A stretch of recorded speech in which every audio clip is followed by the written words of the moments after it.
O mundo não mais era justificado pela hierarquia das coisas celestes e a hierarquia eclesiástica, mas tudo era um processo histórico, ou seja, o próprio homem fazia e modificava o seu meio.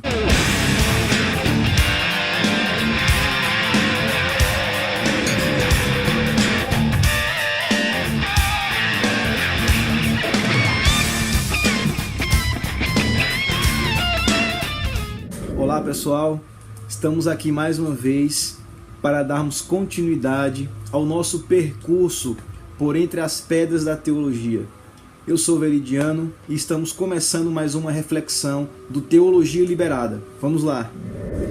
Hoje nós iremos trabalhar e refletir sobre um tema muito propício, sobre um tema que muitas pessoas já ouviram falar e um tema muito debatido nos nossos dias.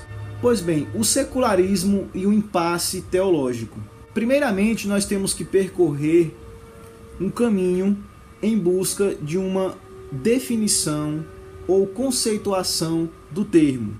Esta palavra secularismo, ela remonta às suas origens à palavra latina saeculum, que significa, em poucas palavras, algo pertencente a uma era, ou, em outras palavras, o modo de se viver, o modo de se fazer concernente ao tempo presente e não ao tempo do porvir.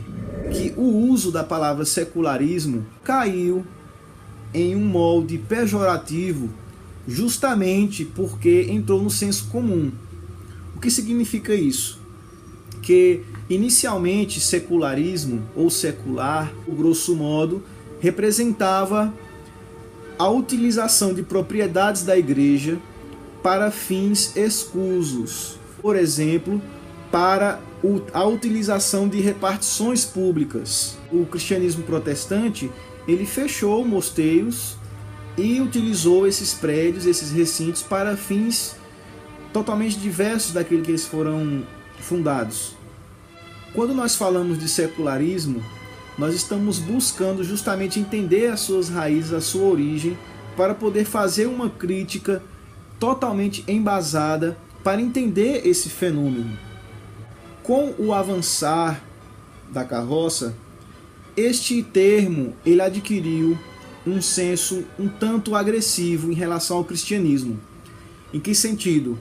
Que com o advento da reforma protestante, posteriormente com a Revolução Francesa, a Revolução Inglesa e o advento do Iluminismo, embasado juntamente com o racionalismo, adquire o sentido de algo antirreligioso, algo anticlerical, quando na realidade o secularismo buscava a distinção entre coisas geridas pelo Estado ou instituições geridas pelo Estado e instituições geridas pelo poder eclesiástico. O início do secularismo. Quando nós pensamos no início do secularismo, fica difícil apontar o início preciso dessa corrente. Por exemplo, se nós pegarmos como teórico o teólogo Renskin, no seu trabalho Essência do Cristianismo, ele vai apontar o início do fenômeno secularismo a partir do Iluminismo. Ou seja, o século das luzes, eles tentaram lançar uma visão humanista em relação a questões que o cristianismo havia fundado, como, por exemplo, instituições públicas, a influência que o cristianismo teve para a criação do Estado e outras entidades da sociedade que eram de origem puramente religiosa, mas com o advento do secularismo ou a secularização, eles queriam fazer com que essas coisas fossem geridas pelo próprio Estado, pelo próprio homem.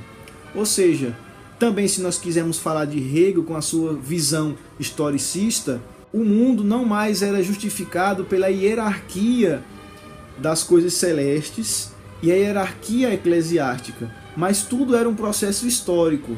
Ou seja, o próprio homem fazia e modificava o seu meio. O posicionamento do cristianismo em relação ao secularismo. Bem, quando nós falamos de âmbito protestante, nós precisamos entender que com o advento do secularismo, os protestantes se fecharam em si mesmos e criaram um movimento chamado de fundamentalista. E da parte católica surge um movimento chamado de infalibilismo, ou seja, que as instituições, a própria hierarquia católica é promulgada, é considerada como algo infalível. Em outras palavras, o cristianismo se fechou em uma concha e não quis mais saber do aperfeiçoamento da sociedade através do avanço científico e do progresso. Pelo contrário, o cristianismo demoniza a secularização, esquecendo que dentro do próprio âmbito cristão a secularização já entrou há muito tempo, desde o IV século. Os protestantes surgem como uma espécie de secularização da igreja. A exemplo, o clero que se casa, não é? Então é uma questão interessante para a gente pensar. O secularismo ele vem para buscar não mais deixar as questões da vida somente abaixo do jugo da hierarquia da igreja. Então você percebe quando Descartes escreve a sua carta à Universidade de Paris, ele pedindo para que a universidade e a igreja permitissem que ele pudesse pensar de forma racional. E isso não é nada de demonizante, isso não é nada contrário à natureza. Antes, como dizia Agostinho, eu creio para compreender e compreendo para crer melhor. Mas também nós podemos dizer que o secularismo ele deu uma rasteira no cristianismo. Em que sentido? As fundações das estruturas da sociedade ocidental, em sua maioria, elas têm sua origem religiosa, especificamente no cristianismo. Então, se você tira a origem dessas instituições do cristianismo, você coloca a sua origem no nada. Ou seja, não existe sentido para que essas coisas existam. E você coloca todos esses elementos em um niilismo prático, em um niilismo pragmático.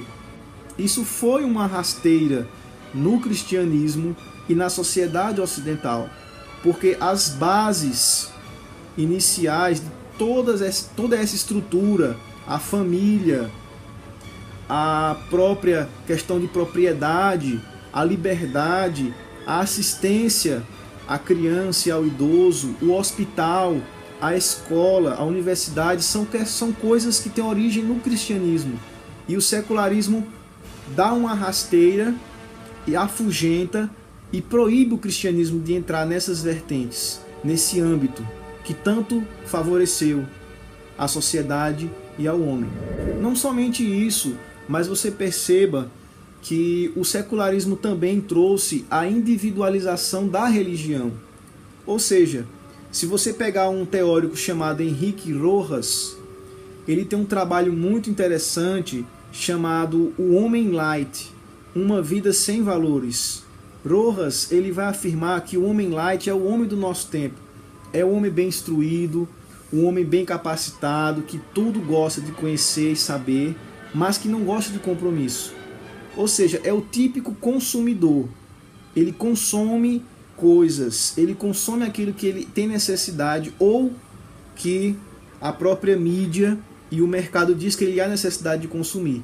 Então, o indivíduo não mais se insere em uma religião, ele não mais se adapta para uma religião.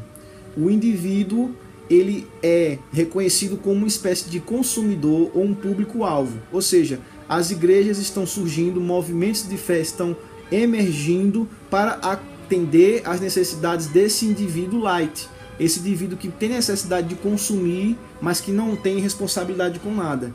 Veja mais uma parte negativa do secularismo e um dos seus principais perigos, a individualização da religião. E um outro perigo da secularização em relação à teologia é a pluralização religiosa.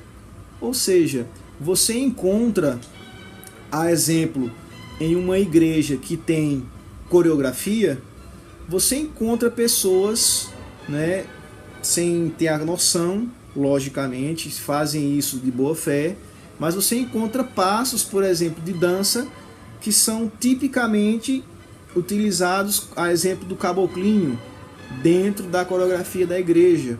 Você encontra pessoas lendo horóscopo. Você encontra... Nada contra quem faz isso, tá, gente? Mas você encontra na pluralidade, você encontra uma série de coisas que não estão relacionadas com a questão cristã. Ou seja, uma pluralidade de ideias filosóficas, religiosas, especificamente orientais, entraram dentro da fé cristã e entraram para ficar. Por exemplo, você não pode mais fazer uma reunião às luzes acesas, tem que ter aquela meia luz. O palco, ele tomou o lugar do púlpito, não é? O entretenimento tomou o lugar daquilo que seria a palavra de Deus dentro do âmbito cristão. Então a pluralidade religiosa, a pluralização religiosa é algo muito perigoso que a secularização trouxe para os nossos dias. Bem, pessoal, estamos chegando ao final de mais uma reflexão. Se você gostou, deixe o seu like aqui embaixo do nosso vídeo, compartilha e em breve nós divulgaremos mais materiais. Aguardo você na próxima.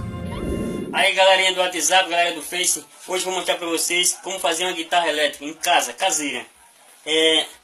Você só basta pegar esse fio aqui, já com um pouquinho para tomada, e emendar aqui neutro, faz em cima, neutro embaixo, e é só ligar na tomada. Vou ligar aqui na tomada agora, vou passar um som para vocês logo para vocês verem. Liguei na tomada e vou passar um som para vocês agora, mais ou menos assim, ó.